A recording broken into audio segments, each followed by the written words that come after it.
Diascofoot, miroir du football de la diaspora congolaise.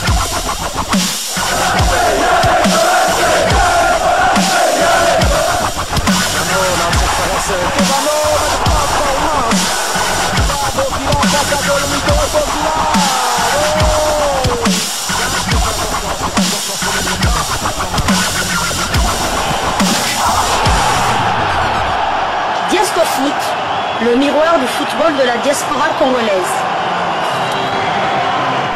Vous êtes sur Diascofoot, le miroir du football de la diaspora congolaise. Diascofoot vous dit bonjour, tout le plaisir est pour nous de vous retrouver, mais surtout de savoir que vous êtes nombreux en train de suivre votre chaîne YouTube dédiée uniquement aux footballeurs de la diaspora congolaise. C'est l'heure de partager avec vous quelques news que nous avons pu récolter pour vous, des news concernant certains de nos internationaux ou des binationaux qui se sont illustrés dans leurs clubs respectifs. Et cela dans le cadre de cette première livraison sportive de ce mardi 13 août 2024. Une livraison que nous débutons par la Pologne, où l'on jouait la 4e journée du championnat. Match nul, 2 buts partout entre Puszczyzna Nipolomicke et le Legia Varsovie. Titulaire, Steve Kapwadi a joué toute la rencontre. Son temps de jeu cette saison est de 486 minutes sur 674 possibles.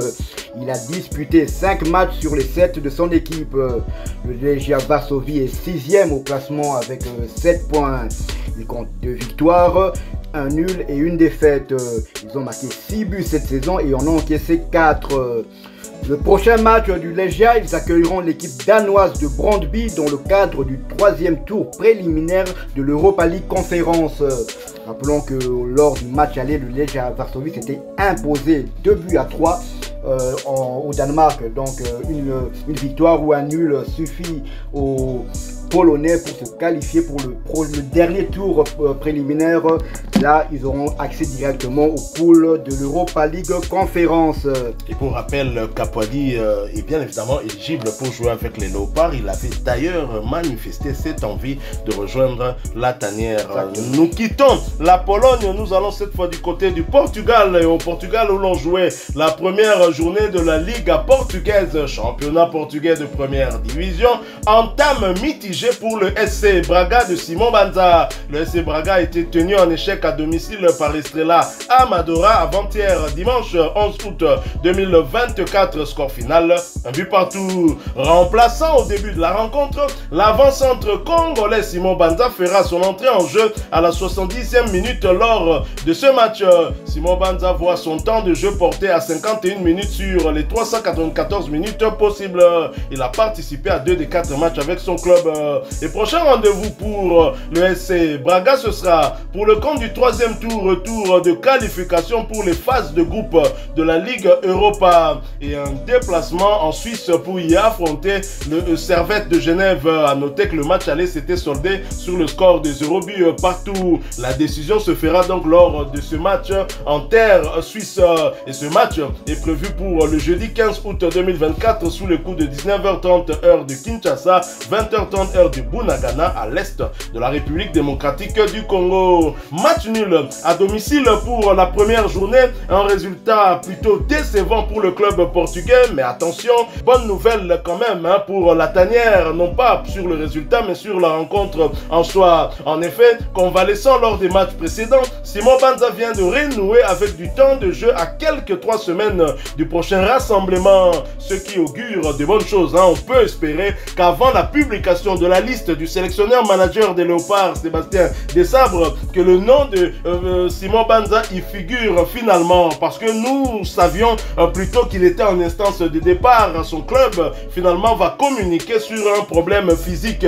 Il était donc convalescent, on le voit bien qu'il vient de revenir. On espère qu'il reviendra à son meilleur niveau avant ce rendez-vous du 6 septembre prochain où les Léopards auront fort à faire à des Guinéens qui viendront avec un esprit revanchard Léopards. Les Guinéens qui ont chassé leur sélectionneur qui avait perdu contre les Léopards lors des quarts de finale de la dernière CAN en Côte d'Ivoire. Rappelez-vous, le score était d'un but contre 3 et les Guinéens étaient les premiers à ouvrir le score par Bayo sur un penalty. Et là, les Léopards s'étaient ressaisis d'abord grâce à Chancel Mbemba, fautif sur le penalty sur Bayo. Et ensuite, ce sera Yohan Wissa sur penalty avec un très grand travail qui avait été effectué par Silas Katompa, l'homme des doublés contre les équipes espagnoles. Et enfin, Arthur Maswaku avait eu à boucler la boucle, comme on le dit, avec ce troisième but magnifique, parmi les plus beaux buts du tournoi. Et donc, les Léopards devront se montrer plutôt sereins et très forts lors de ce rendez-vous face au Sili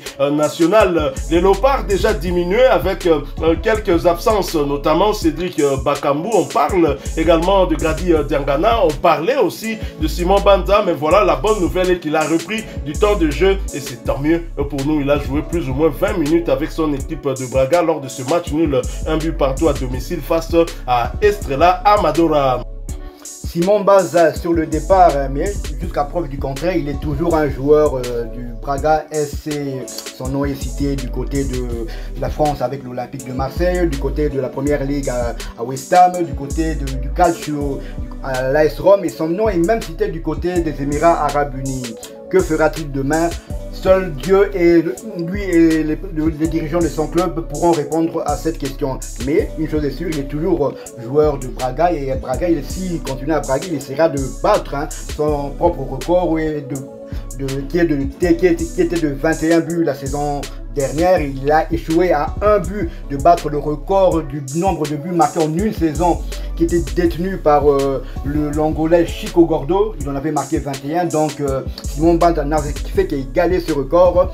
Et Simon Banza là, il en est à 8 buts sans le moindre but avec le club de Braga. 8 matchs avec le club de Braga sans qu'il ait pu trouver le chemin défilé. Espérons qu'il va vite retrouver ses sensations de buteur. Nous quittons le Portugal et nous nous dirigeons vers l'Angleterre où l'on disputait la première journée de la Championship. Le Sheffield Wednesday démarre fort la Championship anglaise avec une très large victoire 4-0 face à Plymouth Argyle. Virevoltant dans son couloir, Anthony Moussaba a délivré la passe décisive pour le troisième but de son équipe à la 82e minute de la partie. Côté de Plymouth, le piston anglo-congolais Bali Mumba a fait son apparition en seconde période de la partie. Prochain match de Sheffield Wednesday, ils se déplaceront sur le terrain d'Hull City le mercredi 14 août. Anthony Moussaba, binational néerlando-congolais de 23 ans, est toujours éligible pour jouer avec les Léopards de la République démocratique du Congo. Toujours en Championship, Fally Mayulu, dont on a dû vous dresser son portrait il n'y a pas si longtemps, ouvre son compteur but. Pourtant muet lors de la pré-saison, Fally Mayulu ouvre son compteur but au bon moment lors de la première journée de la Championship, lors du partage de Bristol City, un but partout face à Hull City. L'attaquant de 22 ans a ouvert le score pour Bristol City à la 84e minute de la partie. Malheureusement pour eux, Hull City a réussi à égaliser à la 90e minute de jeu. Prochain match de Bristol City, ils recevront Coventry City dans le cadre de la deuxième journée de la Championship. Nous quittons l'Angleterre, mais pas la Grande-Bretagne. Nous allons cette fois du côté de l'Écosse. En Écosse où l'on jouait la deuxième journée de la Scottish Premiership, championnat écossais de première division. Deuxième défaite de suite pour Rocky Bouchiri et ses coéquipiers. Hibernian a en effet été battu à domicile par le Celtic Glasgow. 0 but contre 2. Les deux buts étaient l'œuvre de Kuhn à la 3e minute, puis McGregor à la 19e minute. On peut dire que le match était plié dès la première mi-temps. Sur le banc à l'entame de ce match, Rocky Bouchiri est malheureusement resté, et cela pour sa deuxième fois consécutive. Voyant son temps de jeu stagner à 195 minutes sur les 519 minutes possibles, il n'a participé qu'à 3 des 6 matchs avec son club. Après ce revers, Hibernian occupe l'avant-dernière place du championnat avec 0 points, 0 victoire, 0 nul et 2 défaites, 0 but inscrit contre 5 encaissés. Et prochain rendez-vous pour Hibernian et Rocky Bushiri, ce sera pour le compte du deuxième tour de la Coupe de la Ligue écossaise avec un déplacement une fois de plus périlleux du côté du Celtic Glasgow le dimanche 18 août 2024 sous le coup de 15h heure de Kinshasa, 16h heure de Goma à l'est de la République démocratique du Congo. Rocky Bushiri, titulaire indiscutable lors de la saison dernière avec son club d'Hibernian, mais cette saison on dirait que l'entraîneur a changé ses plans. C'est la deuxième journée de championnat qu'il débute la rencontre sur le banc. Est-ce un problème physique? On en douterait, sinon il ne serait pas là sur le banc et on espère vraiment qu'il va retrouver sa place de titulaire dans pas longtemps. Probablement, Rocky Bushiri sera quand même présent lors du prochain rassemblement avec les problèmes que connaît Chancel Mbemba Mangolou du côté de l'Olympique de Marseille. Voilà qui met fin à cette première livraison sportive de ce mardi 13 août 2024. Si vous l'avez aimé, laissez-nous un maximum de j'aime. Merci de partager avec nous en commentaire votre point de vue. Abonnez-vous sur cette chaîne Diasco Foot parce que nous sommes les miroirs du football de la diaspora congolaise. Et n'oubliez pas d'activer la petite cloche de notification histoire de ne plus rien manquer des prochains sujets que nous allons vous proposer. Encore une fois, merci à vous avec espoir de vous retrouver bientôt dans un autre sujet d'actualité. En attendant, portez-vous bien et Diasco Foot vous dit au revoir.